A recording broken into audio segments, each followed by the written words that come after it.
Okay, so it's time for our little pre-channel meditation together.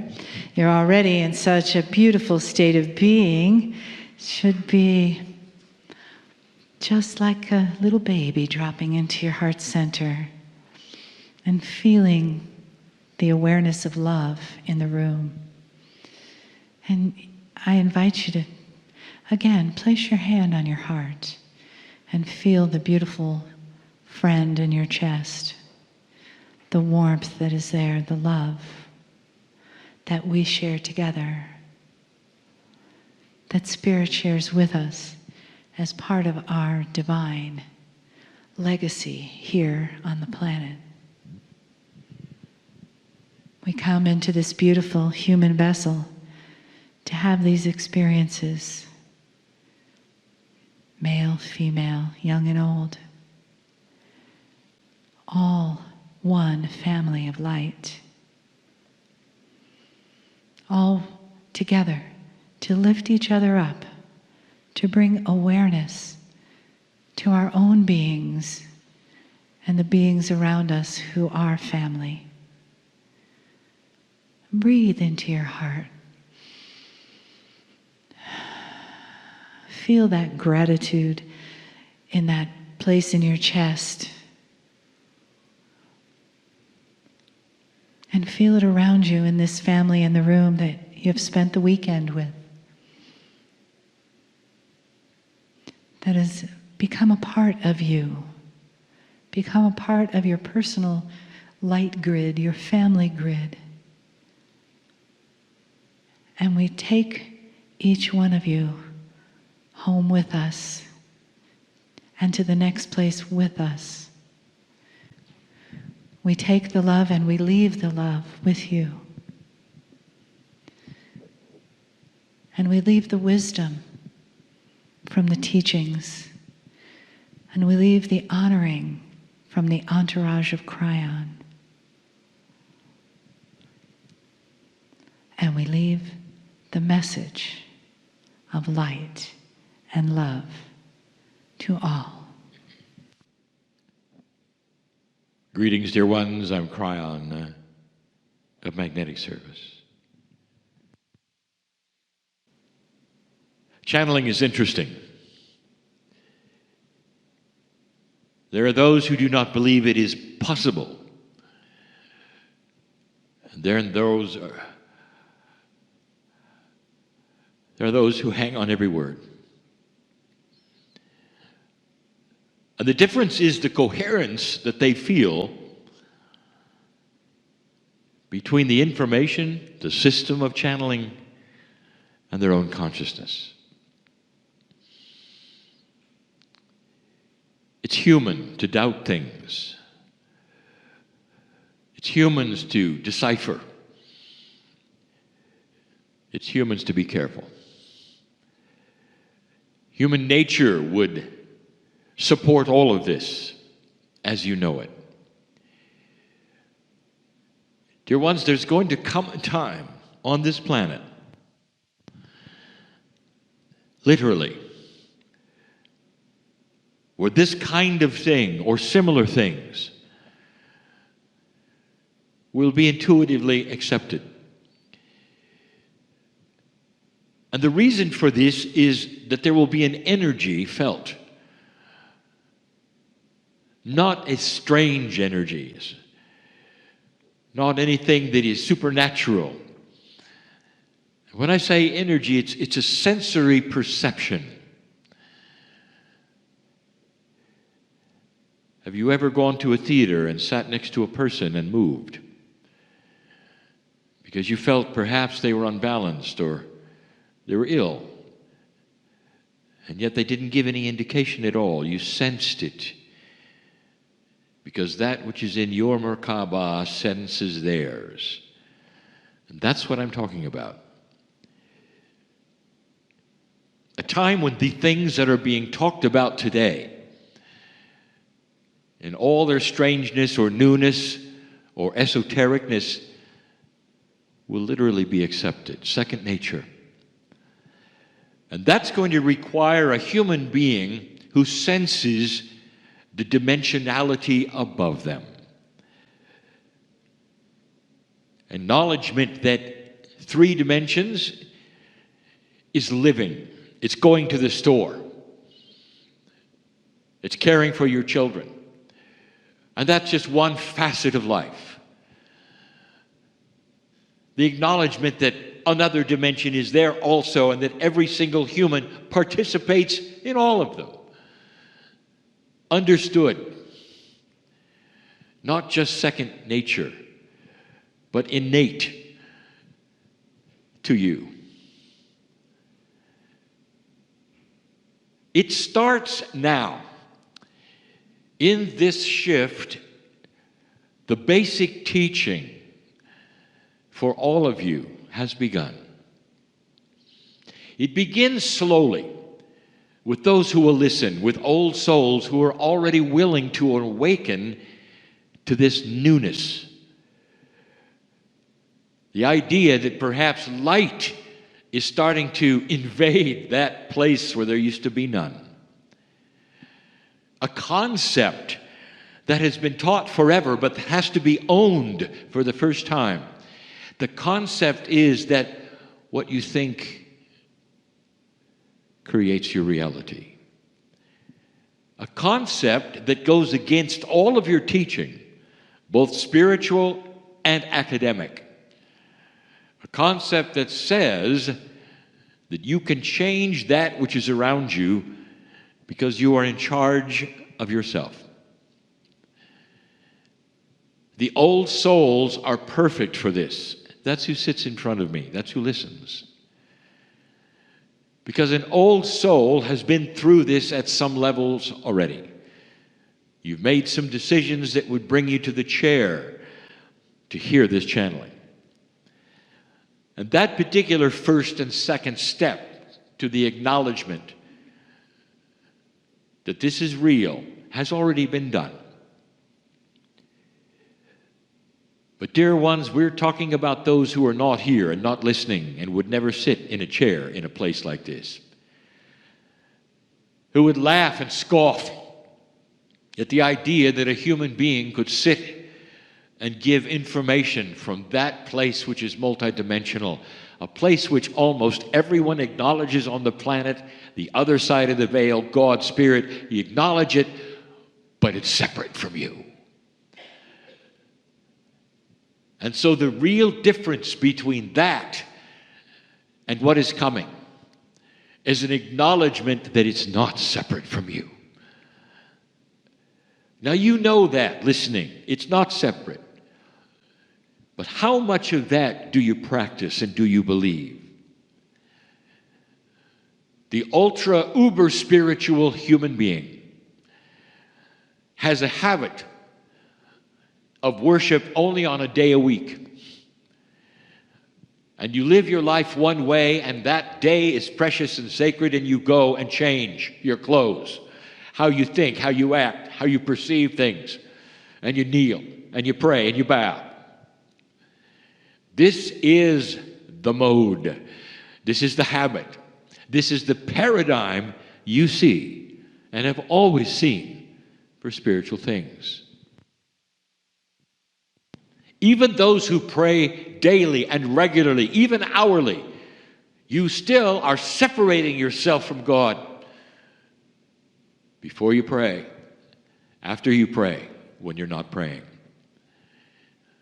The concept of integrating everything is what will become the newest concept on the planet. Integrating that which used to be separate. Acknowledgement that perhaps you should have 100% prayer all the time, but not prayer as you think. Instead of prayer, you acknowledge your best friend to come in with you, live with you, be with you. And the best friend is that from the other side of the veil, the one who knows you, the one who helped create you. Integration with a multidimensionality. Acknowledgement that there's something higher than you that knows you and loves you and works with you. and is part of reality as much as that which is in 3D and going to the store. This is coming because this is what the planets go through like yours. You come to a shift like you've had and start this kind of training and start this kind of perception and realization. We've said before, light is winning. And we're not really talking about that which is a battle between dark and light as much as the consciousness of the human beings who are starting to be aware of who they are and what they can do. A human starts to be balanced enough to know I can change myself by my thoughts and my actions. But more than that, much more than that, I'm part of something bigger. You've talked about coherence. Coherence between the dimensions, perhaps. Coherence between you and the Creator, perhaps. You know about love. We talked to you about love last night. We started to isolate the kinds of love. We wanted to show and tell about the beauty of the greatest and grandest love in the universe. The love that the Creator has for that which you call yourself. And dear ones, this is one of the greatest stretches of intellect that there is. That you're not just a mammal walking on the planet. That you're not alone. How is it possible that billions of people can believe in the one God but not believe that it's real enough to be here or walk with you or know you? The one God becomes a judgmental father. The one God becomes something you have to please, something you have to please. There's not even an acknowledgement of the beauty of the personality and the compassion of the Creator who built you and created you and put in you the sacredness of a piece of itself. That is what's coming, and that is what's changing. It will be very interesting, will it not, when the children start to acknowledge this at such a young age, when they're just starting to talk about where they've been, about how they felt, about the love of another mother. And they face you and all their innocence, barely able to talk, and say, I like you as much as the last one. They may even refer to the master lover, which is that which is the Creator. Maybe it's the master mother. There will be some new terminology that children will start coming up with, which is from their own imagination, that starts to describe where they've been, what they've known. And it has to do with just how comfortable they are with where they were. It's an acknowledgement that there's something grander and greater than you, Mom, Dad, and that the child in front of you knows it at some level, innocent level, matter-of-fact level. Eventually that turns in to a planet who knows it. And God is no longer in the sky and separate. And you no longer report to a building on one day a week to show your respects for something you don't understand but you fear. And instead it becomes, again, your best friend. So for those listening right now and sitting in front of me, the question is this: why wait? Why wait? You may have come to this meeting say, I understand these things. These were good things, but it's a review. I am there, I understand it, it's good. But I'm going to tell you this, dear ones, because I know who you are. Listening, wherever you are, I know this. You really haven't taken the real step. Not really. Coherence of integration. Coherence of you and the Creator of you, inside you, to such a degree that you walk out of here without fear. Knowing a bigger picture, not being alone, knowing you can change yourself, knowing you can heal yourself, and knowing absolutely that you're taking the hand of a best friend, a hand that's always been with you every single lifetime for eons. It comes and goes in your life, and the miracles show up and they vanish. And you look at them and you say, wouldn't it be great if I could see another one, not understanding that the true miracle is the integration between you. You have a 24/7 miracle. And you start to come out of the darkness and the doldrums of life that some of you are still in, even though you sit in the room, not knowing that there is massive amount of light just for the taking. This is practical information, and you can do it with your own consciousness and thought and belief, and you can cognize what you wish, meaning you can believe in what you wish. That is the free choice, and you can believe in fear. You can believe that nothing will ever get better. That is your choice. And while you simply believe in the darkness, there will be light all around you. And there'll be that Creator that created you, who stands next to you saying, it's your choice. This is the profundity of free choice for humans. And what it means to spirit is the fact that humans chose to go through this shift, because more of them than not are starting to sense this multidimensionality that they have. I'm not going to bore you yet again with information I've given you many times. You're not the first civilization on the planet. The ones before you did not figure it out. The ones before you destroyed themselves, and you will have evidence of that eventually. You've been here longer than you think, and you participated in some of those destroyed themselves events. As you approach that millennium shift, the precession of the equinoxes, as you approached it, there actually was a consciousness that saw it coming and were afraid of it. Here it is again.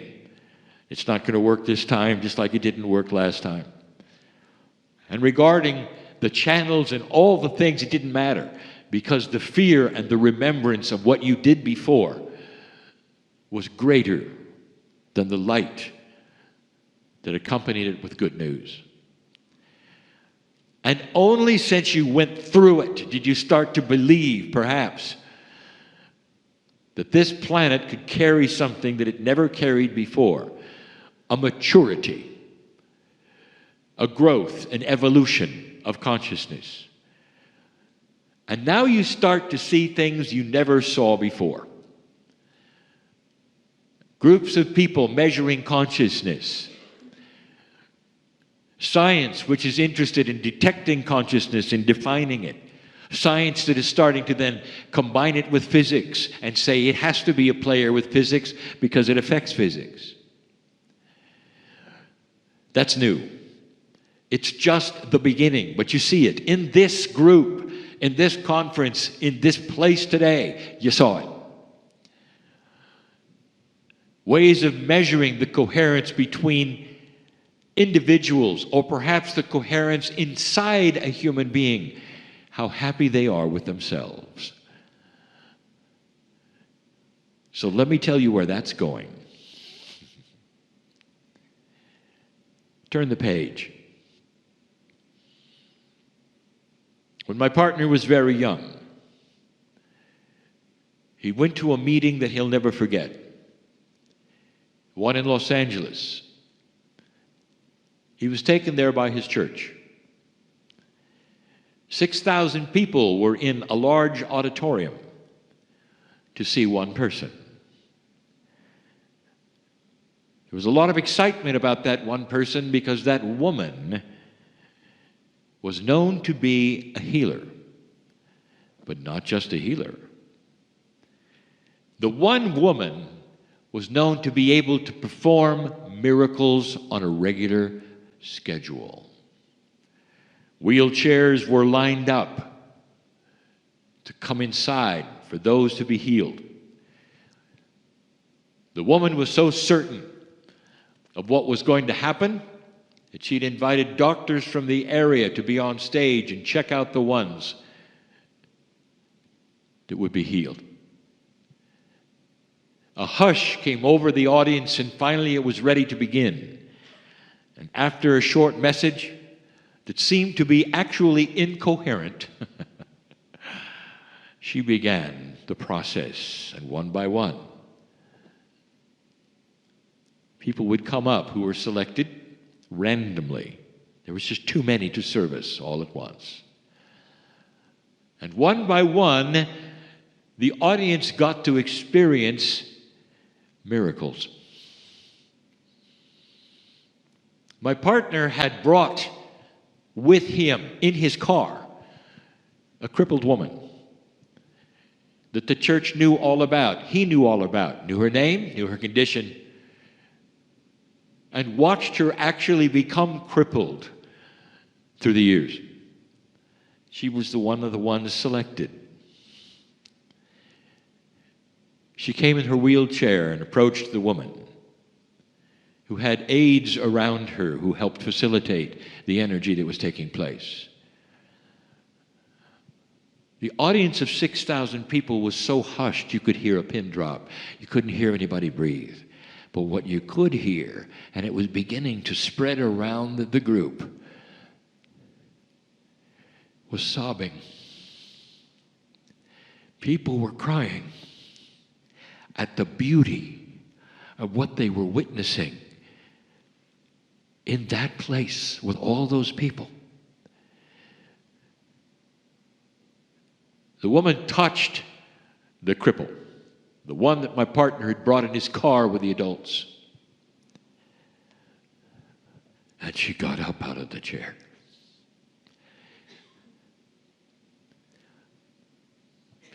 He went home with her, and she wasn't crippled again. This was the miracle he saw as a young man that impressed him that God was real. But the process was a mystery. And now I'll reveal some of it to you. It's called coherence. When 6,000 people all believed that they were going to see miracles from the one who also believed they were possible, they were there over and over and over and over all day long.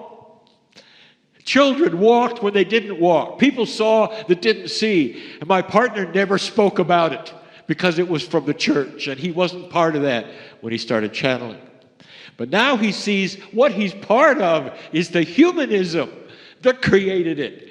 God inside, 6,000 people in full, 100% coherence, created the miracles together. That's what you saw. So how about you do it now? And how about you do it again in a time when there's so much light and the few can do it together? And the miracles will be here. How about the miracle here today? How about 3 of them here today? How about all of them here today? When you become so coherent of expectation of what is possible, that everyone leaves healed, that's where it's going. And someday there will be meetings just for that reason. For those that are not quite on board with the coherence of a multidimensional God, will come and the group in coherence will facilitate a healing. And it's all done with consciousness. Not one bit of chemistry is involved. No pills, nothing. All it takes is 100% coherence of those who know how it works. It took 6,000 believers who were sobbing with the reality of what they saw. That was them cognizing that which was taking place. And all of them, unless they were asleep, all of them left that building knowing God is real and there's something more here than just human beings. That's the kind of belief it's going to take.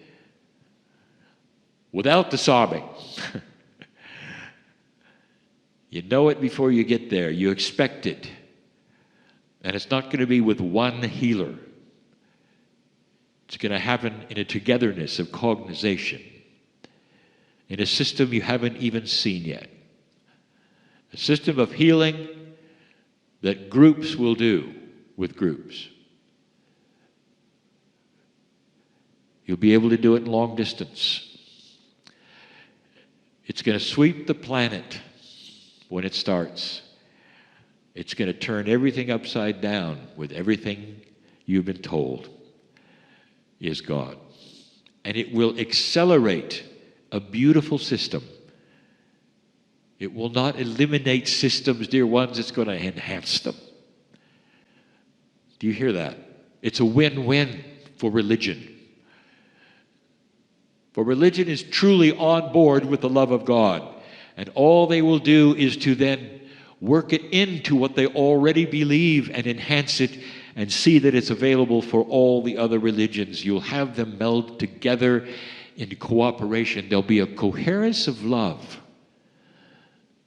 And the various systems of religion will not necessarily be dissolved into one. They simply will understand that each one serves the same purpose on the planet of awareness of the beauty of the love of God.